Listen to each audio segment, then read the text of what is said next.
Ladies and gentlemen, boys and girls, welcome back to the Alternative Tentacles bATcast. My name is Dominic Davi. You might know me from the band Tsunami Bomb, and you also might know me as someone who just can't get away from Alternative Tentacles. Every time I get away, they pull me back in.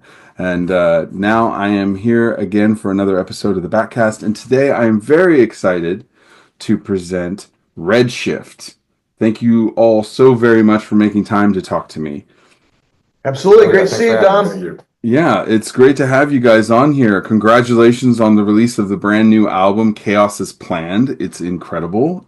We've been playing it in the office like nonstop. It's a great album, and I'm so excited that it's dropped. Yeah, we're pretty pleased about it too. Yeah, it's been kind of timely. It ended up being shockingly timely, and I think it's a really good. It's the kind of record that needed to be dropped right now, so I'm really glad that worked out. But I want to speak about that intention. But actually, I just wanted to start off because, I think while at least, some of you are very familiar to Alternative Tentacles staff, to the Alternative Tentacles audience, I think I would love to kind of talk about how Redshift came together. What's the story behind how this project came about? many years ago, before times in Seattle that brought together a bunch of songwriters to create 14 songs in less than 48 hours. Oh, wow. It was a local band of kind of ringer musicians who were put together to learn these songs at record speed. And then the idea was these songs would be played twice. We would do 2 shows in an evening, and then the songs would, who knows, evaporate into the ether. And both Mike and Vic were selected as songwriters to contribute to this process. And I was the drummer in the house band who was going to read these tunes. And that's the first time the 3 of us were all together. Oh, that's awesome. Really, it was a cool thing. They would 24 hours before the show, because this was actually at the Royal Room here in Seattle. You would perform these songs with the house band, and 48 hour or 24 hours before the performance, you would go in and they would pull a theme out of a hat. Okay. And that's what you wrote the songs about. You had 24 hours to write the song, bring it in, rehearse it with the band, and then perform it twice that night. Yeah. It was cool too because the band was like I think it was like a 12-piece band, something like that. There were strings, there was like regular rhythm section. You could do whatever you wanted with it. There was horns. So there's a lot of options, and kind of a lot of different styles that came across that night. Oh, yeah, we had everything from some just straight up avant-garde, like scores were basically drawings, and then to a march, like a legit Sousa style march that someone wrote, to kind of rockers that Vic writes, and it was fun. And the house band had 20 minutes with each songwriter, and then that was it. Move on to the next one. I think it was a very fun and intense experience. It was really fun. It was cool, for the writers and the players. I would love to do that again. I mean, it seems like it would have been a little intimidating with the amount of instruments to involve, to conceptualize, unless you had worked with doing multi-layered symphonic pieces. I imagine, like, for some of the more rock elements, all of a sudden you're having to deal with, like, what are these guys going to be doing? Was that? Well, yeah. Mike's a real composer, so he would write it out in real musical notation, right? I mean, mine. I think the piece that I brought was more like R&B, kind of like more like kind of neo soul sort of groove. My background's in jazz. So it was like orchestrated like that. But Vic, I think Vic. I don't know how to write music. So what I would do, I came home, I would write the song, and then I basically have a 24-track studio in my house, and I just would record all the parts, and then I came back and played it for everybody, and like including the horns, which I did on synthesizer, right? So right. Yeah, that's awesome. So you guys were doing that. Meanwhile, Adam, you had to learn all of this and more in a crash course of just like, did you just sit there and go, please write in 4/4, please write in 4/4, like please? Well, you know, I don't know if you're a drummer, but drummers, when we get music, it's often just rests. No, they don't really know what to write, so we have to use our ears. I think all the musicians in the house band thought it was kind of like we got to role play what it must be like to be like session cats.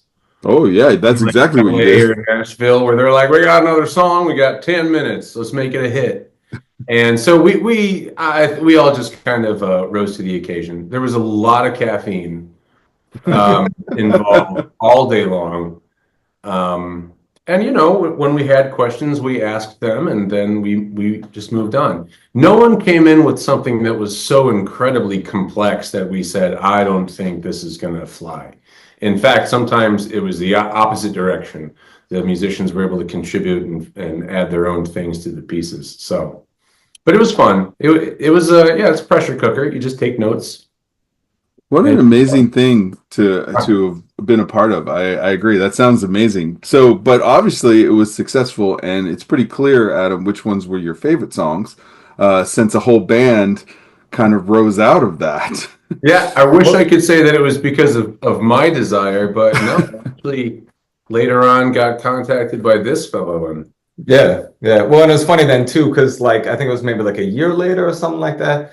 We were I was playing a trio gig at this jazz club Vito's that used to be in town here with Adam, with a piano trio, and we're on a break, and he says to me like, "Hey, do you remember that dude Vic Bondi from that show that we did way back when?" He said like, "We've been getting together and playing.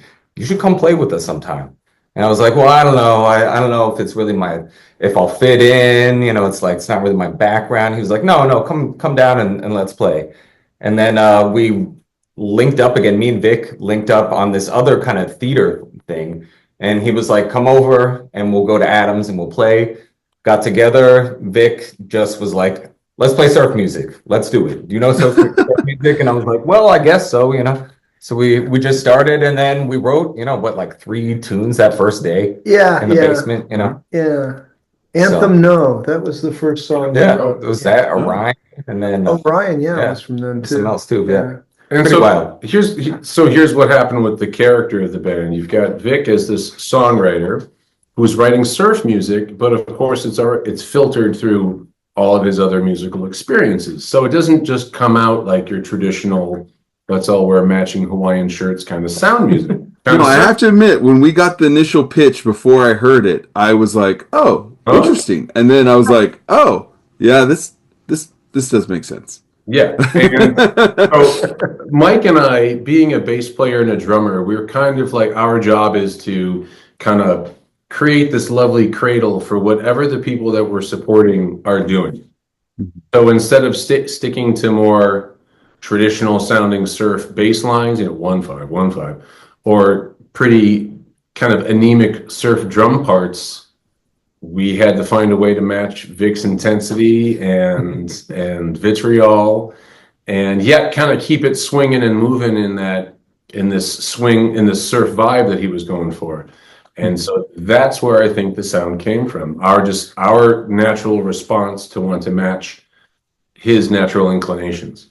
It's interesting because I didn't want to play trad surf. Like, what's the point in that? That's been done, right? And no trad surf band is ever going to be better than the Ventures anyway. So, like what we wanted to do was take that and just bend it. So, like on the new record, Polaris is totally a twisted surf song. It doesn't. I mean, you might not even hear it. It is surf music, but it's samba too, I guess. So yeah, I mean, there's a lot of different elements, and it was so much that like we're like, well, what do we call it? We're like, well, it's not regular surf. It was like, well, it's pretty dark. We're like, oh, dark surf. Yeah. So I don't even know if that's a thing, but it seems to describe it is now. It is. Not all surfers make it back. Our music is for them.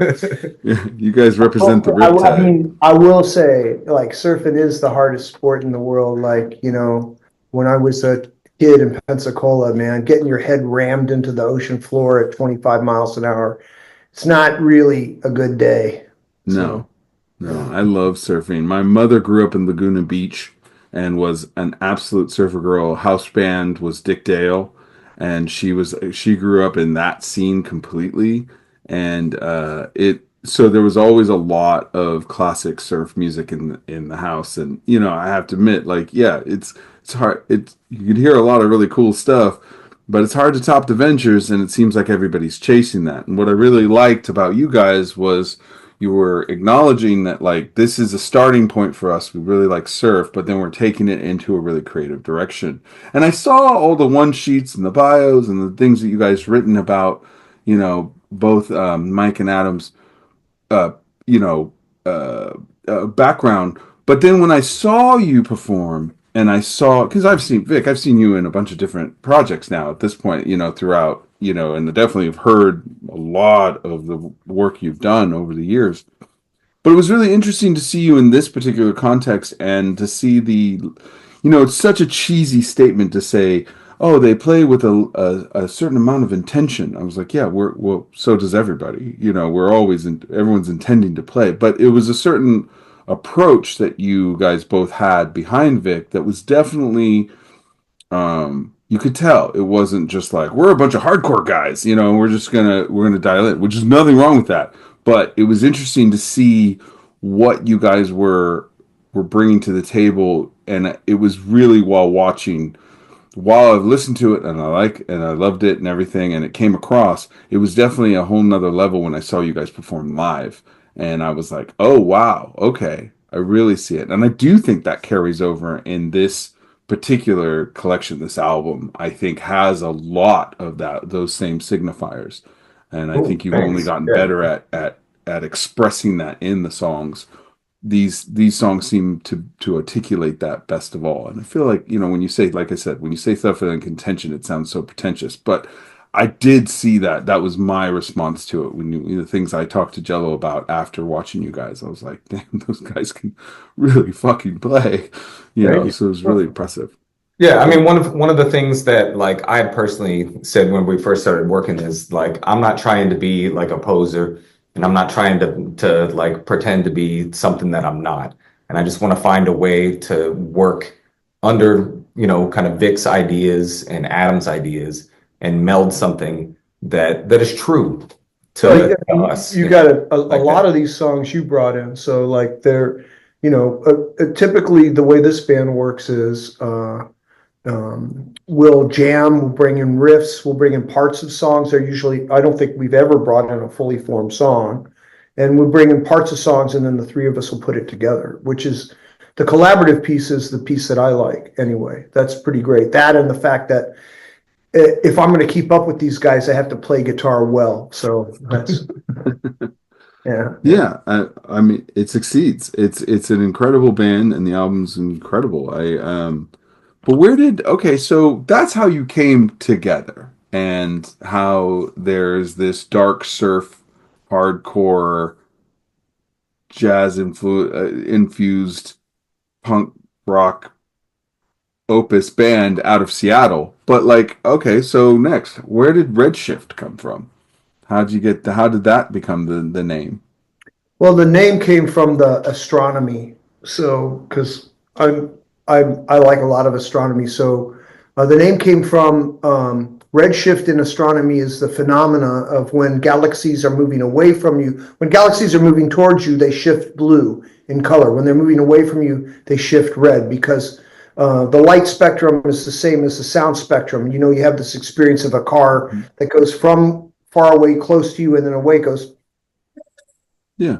The Doppler effect, the same thing is true of the light spectrum. And when things move away from you, they shift into the red part, the infrared spectrum. So redshift is that phenomena of as things move away from you rapidly, they shift red. And I have to say that is a much better answer than, yeah, it just sounded cool. Yeah, no, it's kind of a metaphor for the moment too, right? So it really is. It's fantastic. That's fascinating. Yeah, I mean, I've been aware. I'm aware of that, but I didn't necessarily make that connection. So that's awesome. So that's where it comes from. All right.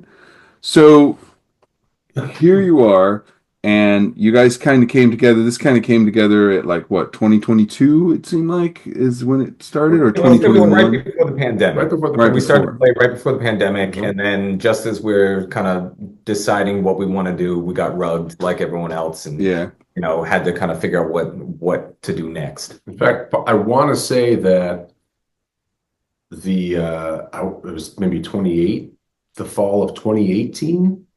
Is that when that event might have been? No, No, no. we played, I think, we played 2 or 3 shows before the pandemic, and then the last show we played was in March of 2020. Yeah, like We were at the Sound substation. substation, right? And Oh, then yeah, and that's the right. world was falling apart. And then Yeah. that was the last That we was saw of each other for like a year and a half. Yeah. And so what during the pandemic, what we would do is we would just send each other tapes, right? And so Adam would record in his house, Mike would record at his house, and then I would assemble it here. And then we would just take those pieces that we had worked out and we would build songs. We were building them remotely.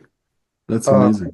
And some of those songs came out on the first record. A bunch of songs we didn't end up doing much with. Yeah, yeah. We were Yeah. just Yeah. finding our legs, I think, too. course. Yeah. So That's Worst Timeline Possible is the Yes. first record, It right? was the first album, yeah. Yeah, was those sessions how you made all the EPs that you initially did, or were those, because those were all during the pandemic, right? Yeah, Yeah, that was during the pandemic. that was all remote. That was all remote. Yeah. Yeah, stay-at-home orders. Stay-at-home orders, yeah. Yeah, stay-at-home orders, warning flag, and Mussolini necktie. I have notes. I have different things to make sure I can reference. Oh, good. I think we should Yeah. go in and record Mussolini Necktie for real. Yeah, well, I mean, it Now's the fits. time. Yeah, Yeah. yeah. It really does. So I love that on a musical level, you're bringing together all these elements and trying to reinterpret surf in a new, unique way, which is really, I don't think we paid enough attention. Like, it's funny how little that is done.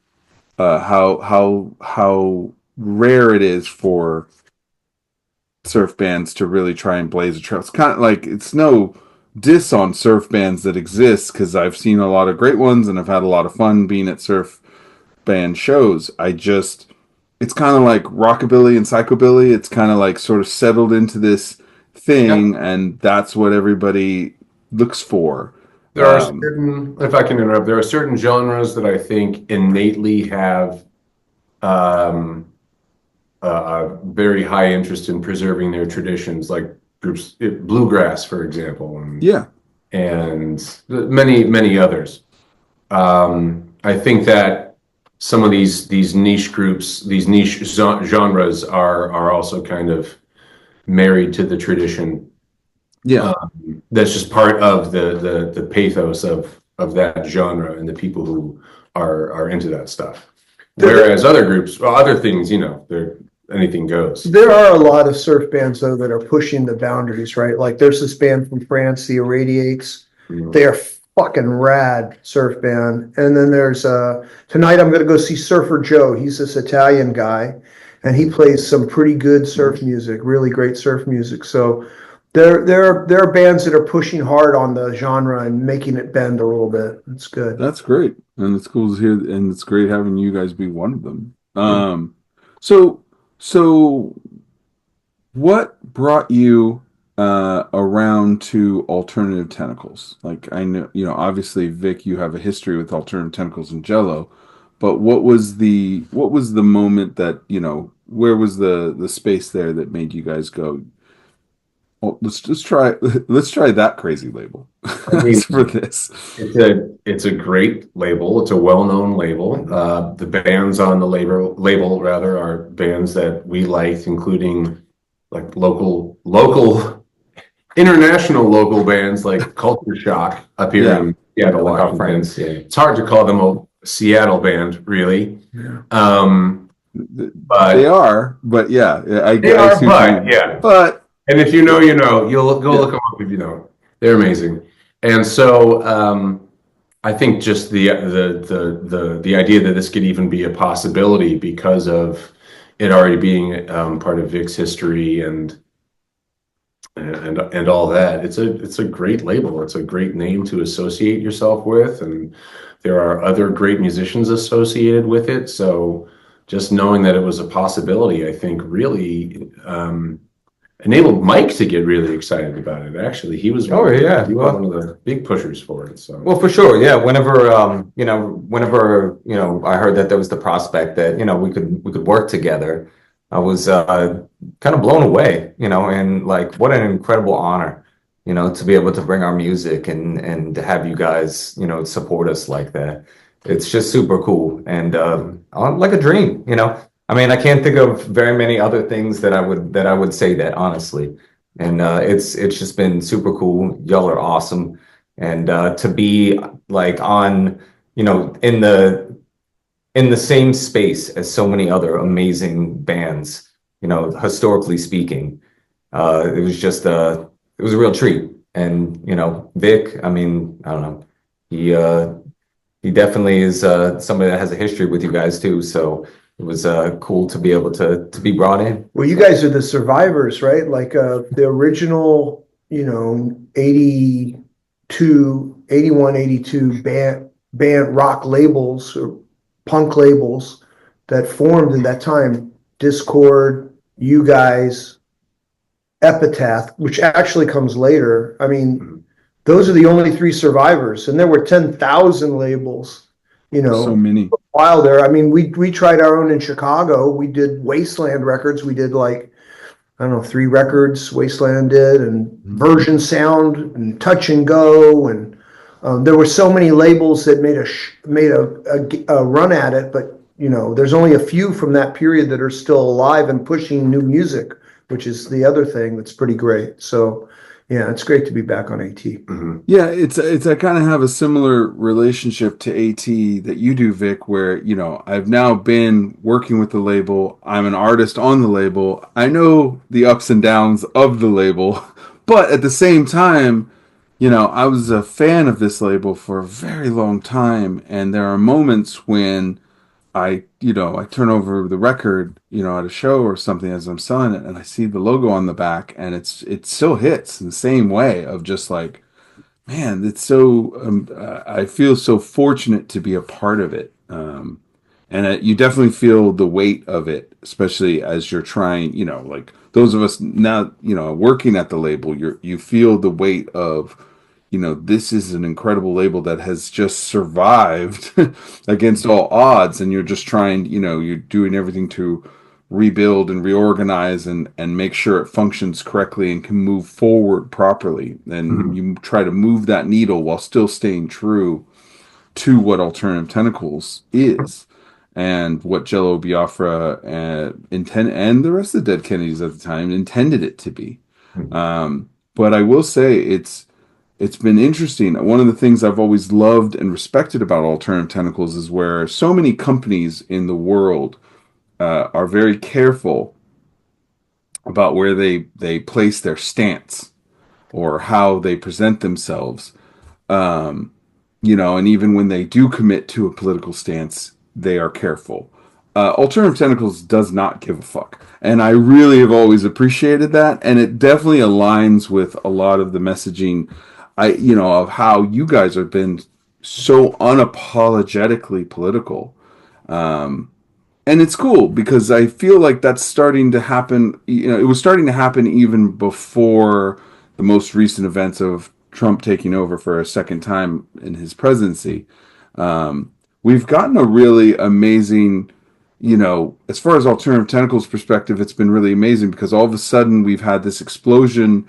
We kind of woke up one day and realized we have sort of a Denver scene forming and a Seattle scene forming.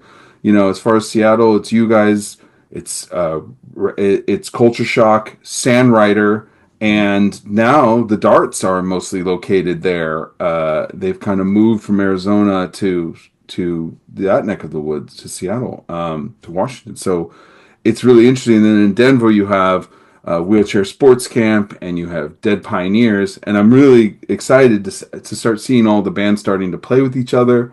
So it's really neat that a San Francisco label that has been so important to the Bay Area scene has now kind of kind of gaining a placement to the point where we're like, we want to put together shows up there. I mean, Annie Kidd's in Vancouver, but not far away. It's like there's this sort of group of artists that are all happening, and it makes me really happy that all the artists that we are working with are so unapologetically political as well, because it's easy to be afraid of like where you want to stand, because when you commit to that stance, you have to commit to that stance. And as we've seen with other artists and stuff, sometimes they say things and they have a hard time living up to those statements. But I don't see that with being someone who's talked to all the artists on Alternative Tentacles, and being someone who also knows Jello and the people involved with Alternative Tentacles. It is unapologetically political. It unapologetically takes a stance.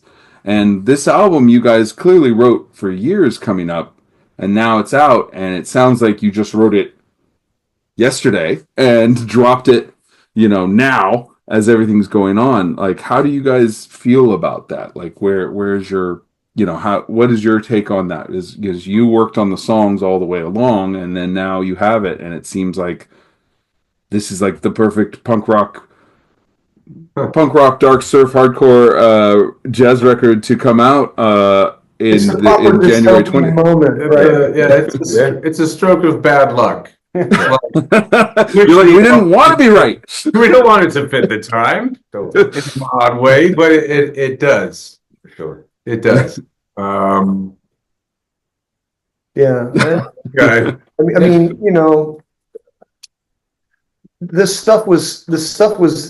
I don't know what the oldest song. Most of this stuff has been written in the last 24 months, so it's not. It's pretty new, but all of this was apparent. It was all brewing up. I mean, I was thinking the other day about how some of the Jones Very and Articles of Faith songs are still pretty fucking relevant. I mean, stuff that I wrote in the 80s is still pretty relevant, and we saw it coming before it happened. So, yeah. That was one of the questions I asked Jello once, because around the time that we reissued the 7-inch that he did with Mojo Nixon in the 90s, Will the Fetus Be Aborted? This, like, I'm sure you've heard of it, this tongue-in-cheek country song that I was like, it is as if you guys could have just dropped this now.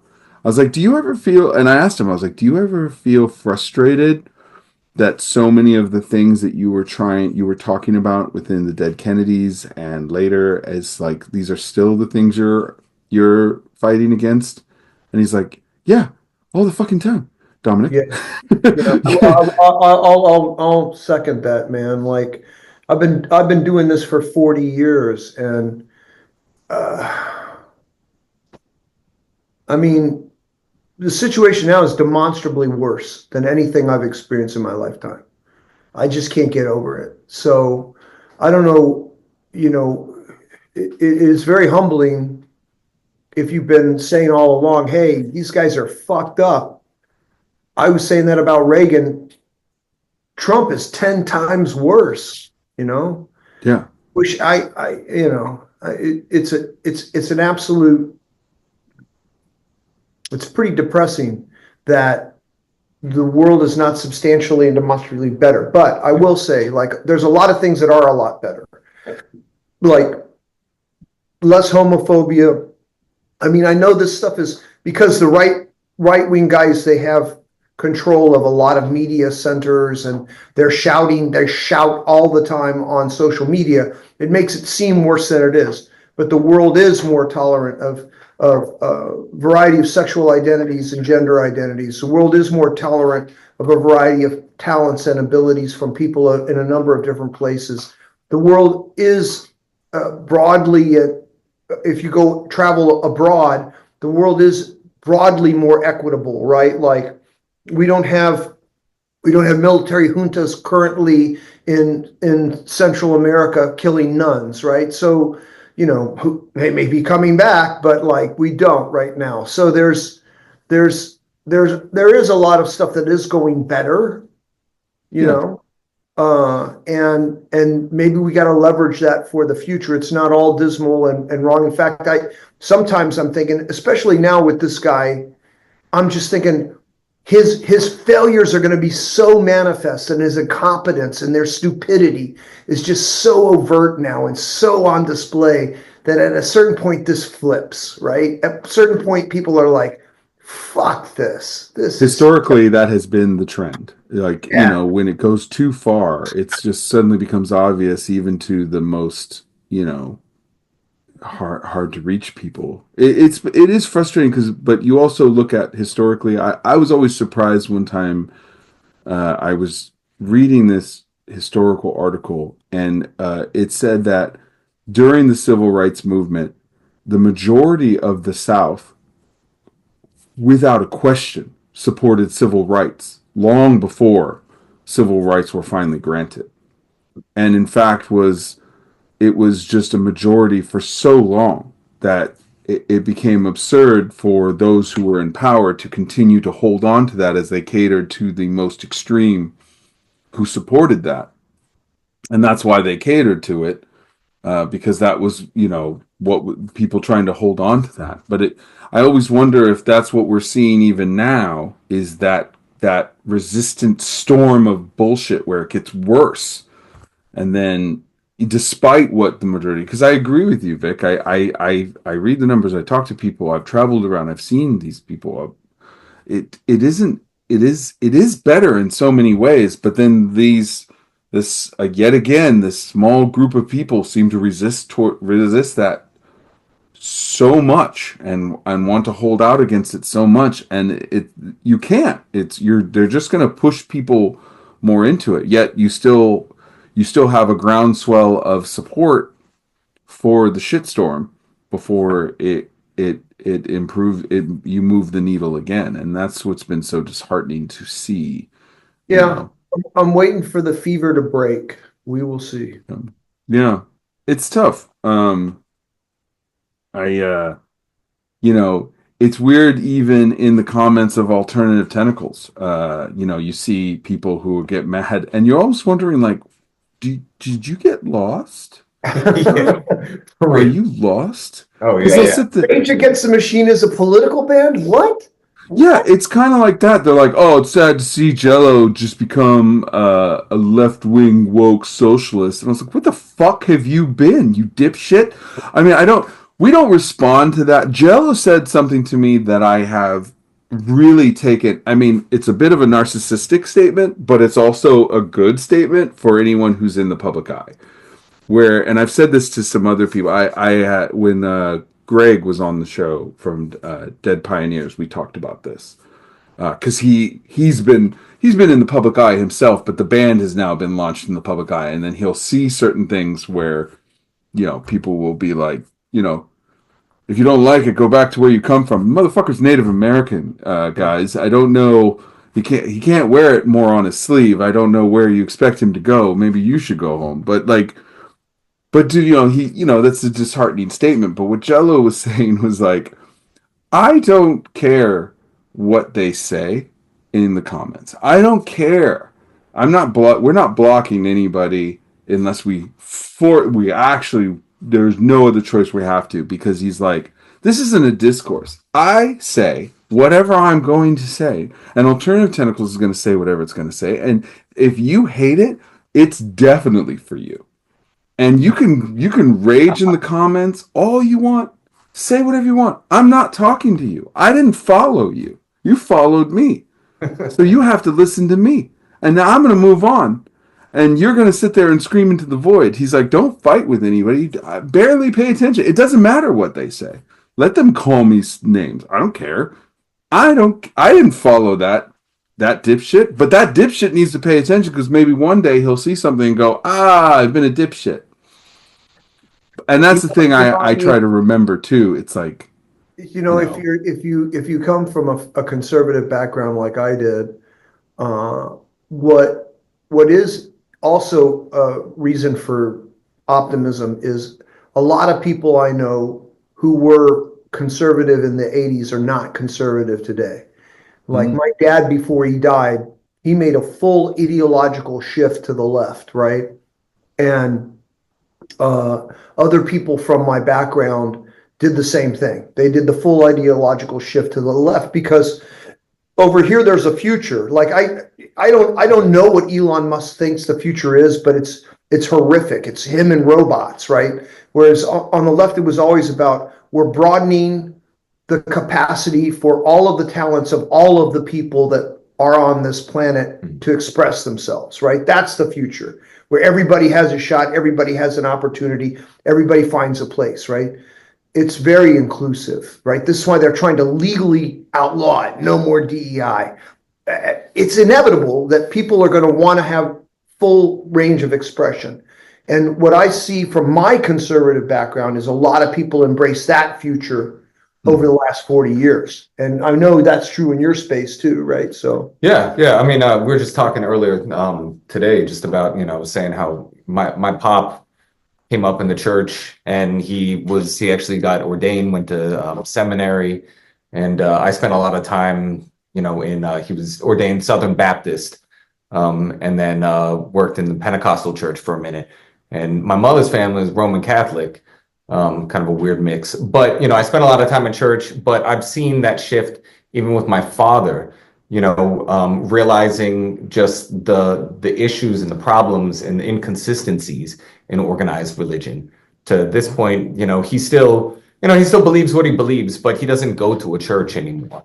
He practices on his own, and his viewpoints have definitely softened. We used to joke that he was like abducted by aliens, because he was very hardline, and then he just changed one day, and a lot of it was because he was he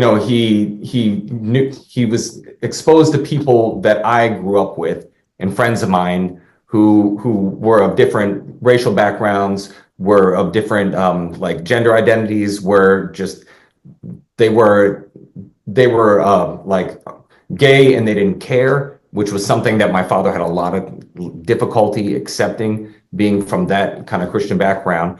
To the point where he was just like, look, if he's going to be happy and like accept people for being people and see the goodness in everyone, can't get caught up on all that, and I've seen that in a lot, and I don't know, but I'm crazy. I've always been, I guess, a weird, like, extreme leftist.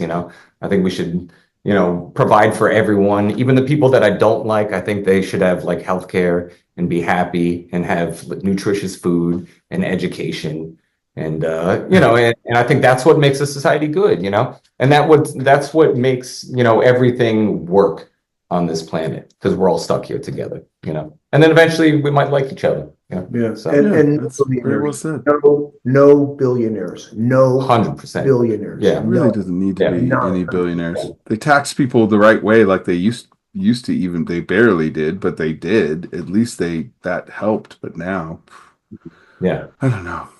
But I think that it is nice to hear that positivity, because I do think that, while I do see some people in our community of Alternative Tentacles that do seem lost and haven't paid attention to anything Jello said. I guess they just like the drums in the songs or the chords. But I do see a lot of there's a lot of people who have just really been punched in the gut, and watching it unfold. Yeah, stupidity is evident. I mean, it's undeniable. It's going to, when you gather a large group of people behind you about all the things you dislike, that's not that hard to do.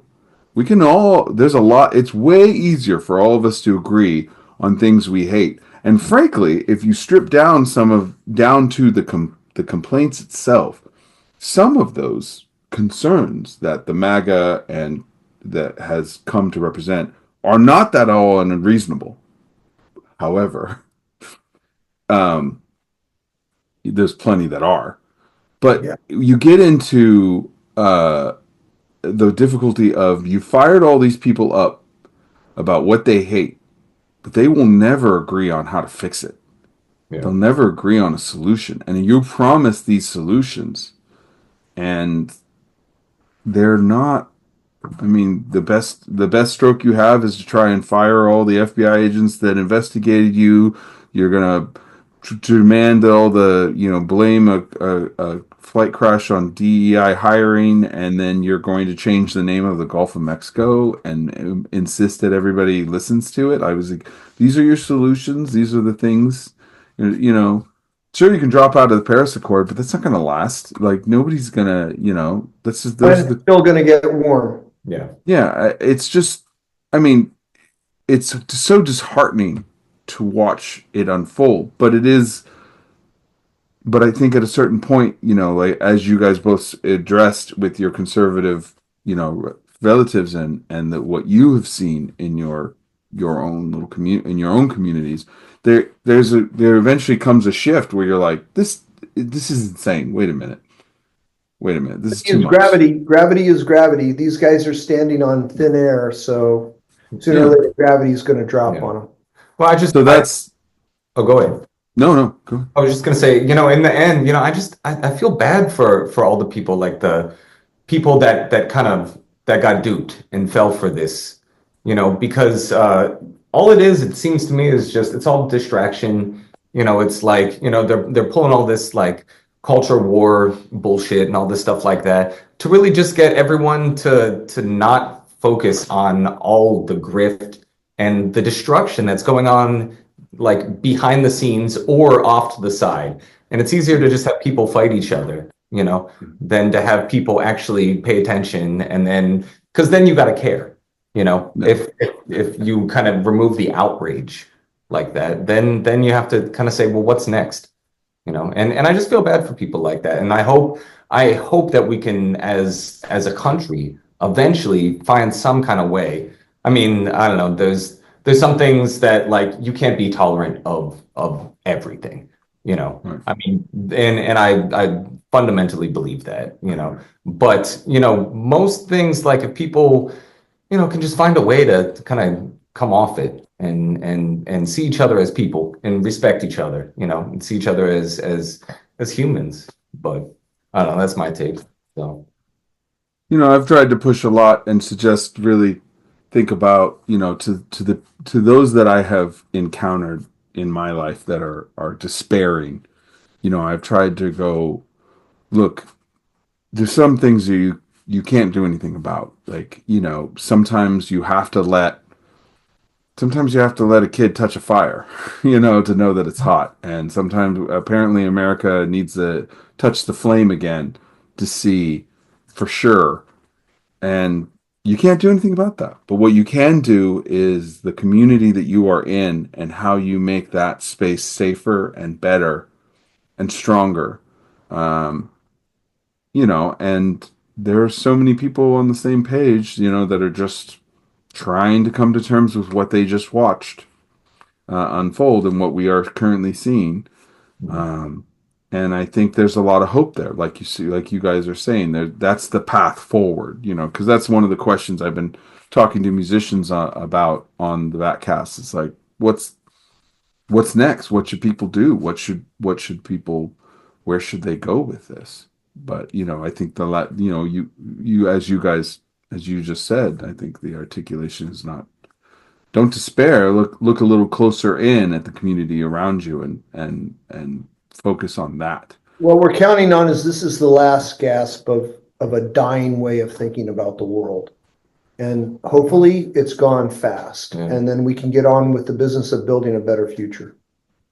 Yeah, I mean, I think that's the best way of putting it. So I mean, all right, so you have this album. Okay, so that's how we're dealing with the world being on fire. Also, pivot.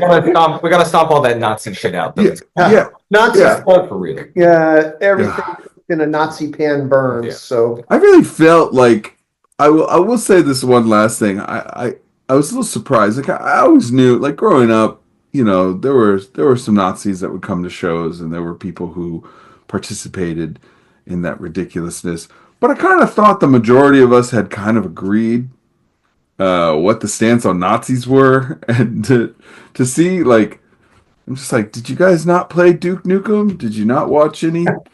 Did you not read any books? I mean, I guess you didn't, but I mean, Never did seen you? Indiana Jones, right? The Dirty Dozen, Nothing. Steve Marvin, Jim Brown, Captain America. Cassavetes. Yeah, I mean, did we not make enough Nazi bad guy movies recently to understand? Like, it's a pretty clear, the nationalistic fascist kind of approach to, mixed with a healthy dose of xenophobia. I mean, do we want that? Why is there really debate?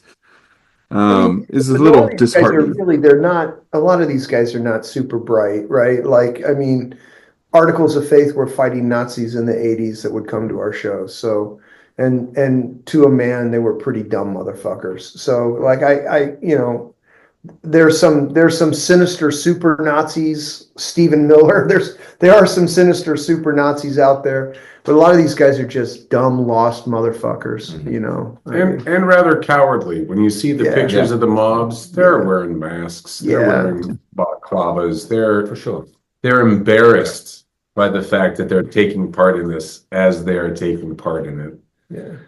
Yeah, It doesn't seem like a very formidable entity, as intimidating as the imagery is. There was something online about that guy, that Charlottesville guy with the torch. He got arrested for pedophilia or some shit this week or something. I don't know, something. There you go. It's just wild to me. But I mean, I think this is. I think you're right that there's a certain amount of last gasp of it. It does feel like against a dying mindset. I think there's always going to be. The best way to put it is I do believe that 1/3 of this country will always want to see the other 2/3 burn, but I definitely think that there's an undeniable shift, and all of the attempts to erase that shift that are being participated by the presidency currently are not going to make it go away. Historically, it never goes away. They always try and hide this shit. There's a reason that they're building the camps in Guantanamo. If you see this stuff in person, you're going to be repelled by it. It's going to be repulsive. So, like, the next step as they take these odious steps is to try and pull it out of view as much as possible, right? That's why, they're not content with Fox News and ONN and X. They want to get Meta and all the other social. At some point, they're going to take a run at Blue Sky because they can't have people out here exposing the stuff. All you do to expose it is just show what's going on, and people are going to be repelled by it. It's inhumane. It's inhuman. There's some great videos online now for reasons I don't know why they weren't there before, but they're showing you what it's like to work in these fields that these guys are working in the Central Valley. It's, and it's freaking hard work, man. Yeah, it's brutal. I don't think you will ever be able to unmulticulturalize this country. We are, since the Vikings came over, there's always been this, at times, very uncomfortable blend currently of people from all over the place. I think it's baked into what this country is. It doesn't reach back through thousands of years for the same generations of familial power. It's a different spot, and I think it's always going to be multicultural, and I think it's always going to be evolving. I think that's the engine of creation within this country. I don't see anyone internally or externally really being able to change that in the long term. No, it only makes it. You're only going to push that further. You're only going to stoke that fire of people changing the more you try. Yeah. So I mean. That's the great story of America, right? It's Dick Dale, Lebanese American, who takes Eastern scales and puts them on a surf band in Southern California. That's our story, man. Well, in Washington State, in the mountains, there's a small town And you guys know which one I'm going to talk about? It was built up as a small German alpine town. Are you talking about Leavenworth? Talking about a town in the mountains called Leavenworth. It was a lumber town, and years ago, someone had an economic development idea and decided in the 1950s decided to convert it into an Americanized alpine village. I traveled through this alpine village a few weeks ago and stopped at a Mexican restaurant, which was staffed with Puerto Ricans and Hondurans, and they had American items on the menu, like a burger, but you could substitute the beef burger for a garden burger. And so I'm sitting in a fake Bavarian town at a Mexican restaurant contemplating have a Californianized version of a burger. This is who we are. Yeah. America, man. It's great. And to say that America is going to be any one of those things, Yeah. No. It's yeah. Well, that's not the gonna strength. That's the strength of our country and the strength of our collective Yeah. culture. Yeah. You know. So The Nazis don't get Leavenworth. They don't. They We will don't. not. We will They will fight to preserve our Bavarian heritage. our pretzels, right? So pivoting off of that, Yeah. the album is out. It has now hit. People are starting to review it. The reviews are starting to come in. And the great reviews so far. Everything, like I said, it's been on repeat over at the office. So what's next? What's next for Redshift? How does the world's premier hardcore dark surf band fight the good fight moving forward? More songs. We're going to write some more songs. Yeah. And hopefully some more shows. Well, Yeah. Both in this area, and hopefully we're able to yeah, we're trying to get Leapfrog. East Coast stuff for the summer. maybe out in Denver would be fun. That's Yep. a wonderful place. It'd be fun. Yep. So We're gonna definitely try and do more tentacle fests. So I want to do a Seattle tentacle fest, but I keep wanting to pull all you guys out and bring you down. So yeah, Why not both? both. There you go. a tour maybe. Two. There you go. It could be in the 1950s and the early 60s they would do, these record labels would put tours together where they would have like a house band and they would have like 4 or 5 bands and they would just rotate. They would play 4 or 5 songs and then another band come on, then another band come on. Yeah. I think like that whole approach needs to be revisited, right? Because it's 100%. a pretty nice modality. That's how Buddy Holly was touring when he got killed. Or like the Stax review. yeah, you the know? Stax review, Yeah. right? Yeah. Mhm. Right. No, I think that because it's obvious that festivals have kind of taken over with the approach. Everybody wants to, everyone's been tight, money's trouble. So, but it does seem like concert attendance has been going down a bit since the pandemic, or it's been kind of tough, and everybody's drawing less. So many packages have been taking over with being the big delivery. Some of them that market themselves very well, even though a few have not worked.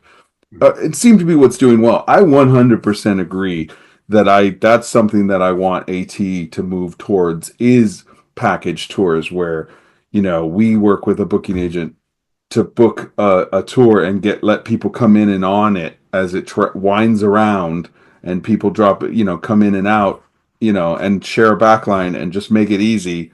Fly in, join it, hop in, hop out, do what you need to and start delivering, that taking it wasn't all bad. Some of those old music, without the rip-off part of the music industry, if we could do some of the more fun things, Yeah, this was Reed Mullen's idea. Reed Mullen, his idea for the Teenage Time Killers project was exactly that. Was that there would be a sort of central band, and then everybody would come in, and it would tour around, and you would pick up whoever was the hard music in that locality would join the bill, and there'd be like this core band, but plus everything locally manifest as well. He had a really great concept for that, and I think it would be great to bring that back. It was a great idea of his.